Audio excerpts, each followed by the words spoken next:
Trial date has been set in the case of a St. Norbert priest suing a former student. Father Jay Foster is suing St. Norbert alum Margaret Usselman, claiming she tarnished his reputation.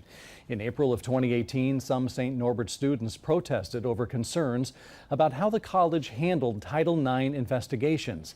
That same year, Foster was accused of failing to report misconduct at another school in the 1980s, but was cleared of wrongdoing. Foster filed a civil suit against Usselman, saying she made allegations against him on social media.